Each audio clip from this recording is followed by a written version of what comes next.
Hello, guys. I just got back from the movie A Quiet Place, and I will be doing a review.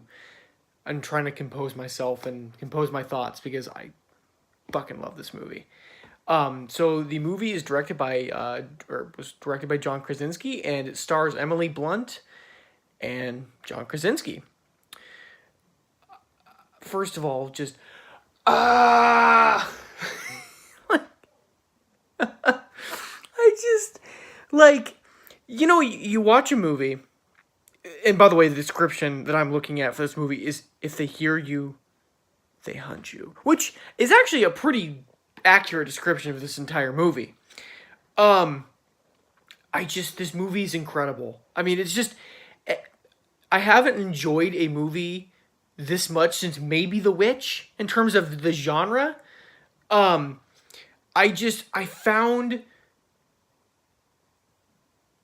it to be so absorbing, just in terms of characters, in terms of some absolutely beautiful, beautiful, beautiful, beautiful, gorgeous shots, like underratedly gorgeous, and like the fact that you could the the fact that you just were so I was so absorbed into the world and that all the characters I cared about and just it was just amazing.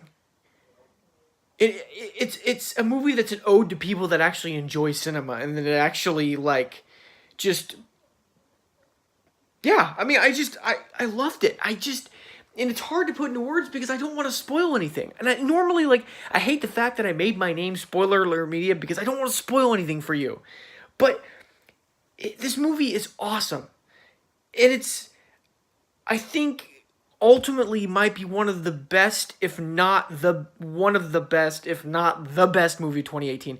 Haters gonna hate. I know it's only what April, but I I, I mean the last 30 minutes of that movie are seriously some of the most intense action I've seen in a long time. And it's all aided by the fact that because there is very little to no dialogue, you really just, I mean, you just feel with the characters and you can sense the tension and sense the, impending doom, and it's really something. I mean, it's really quite amazing.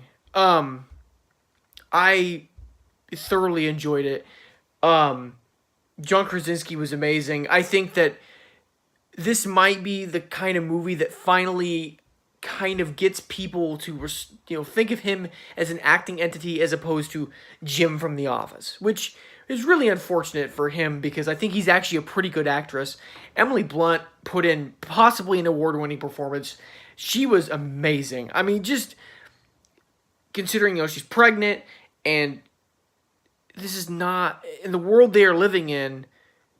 Having a kid is just it's not a world meant for children, and it's not a world meant um for a baby.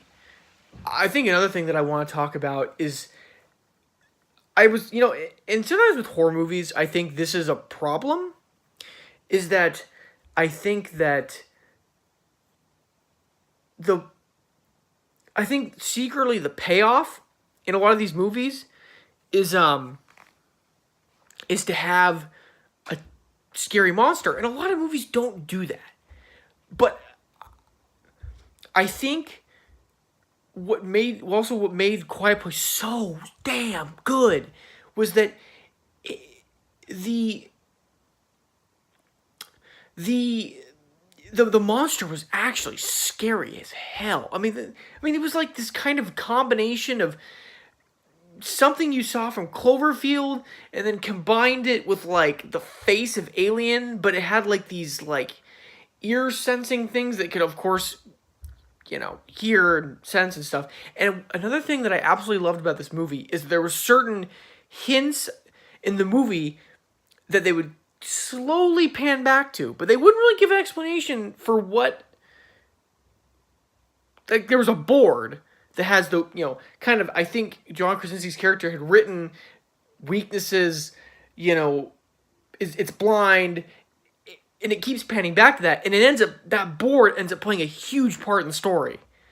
Um, and it's just, yeah, it's just little things like that that I absolutely freaking loved about this movie. Um, but yeah, no, I can't recommend it enough. I was, it's dumb because when you see something that has a 96% on Rotten Tomatoes, even if Rotten Tomatoes isn't the most accurate judge of movies sometimes, um, but when you see it's 96% on Rotten Tomatoes, and you see the review, you see the commercials and reviews, and you're like, it can't be that good, or like it can't, it's not going to surpass whatever whatever in your head, whatever you thought it was going to be. And I came away from this movie, to be honest with you, it maybe, if anything, it like completely level with what I thought it was going to be, and at worst or at best, maybe even a little better. I mean, it's definitely one of those movies that I think you have to experience in theaters, because it's better on a big screen. Minus people that cough and talk, which, if you cough and talk during this movie, you're a terrible person. There's no talking, so why are you talking in a movie where nobody's talking? Like, shut up. Anyways, I digress. But yeah, couple final thoughts. Like I said, I would recommend this. I give this like an A+. Loved it. Absolutely freaking loved it. Yeah, go see it. Absolutely go see it. I loved it. But yeah. So yeah, I think that's gonna end this one. I was able to contain myself. Did most of my screaming in the car before I got here, so I could give you a semi-cohesive review / my thoughts / whatever. But yeah, so I think I might be back again tomorrow with another movie review, or I might wait until Sunday for Chappaquiddick, which I am a little bit excited about. So, yeah, thank you. Like I said, if you enjoy it, comment. I would love to hear your thoughts on the movie. Yeah, so thank you, and bye-bye.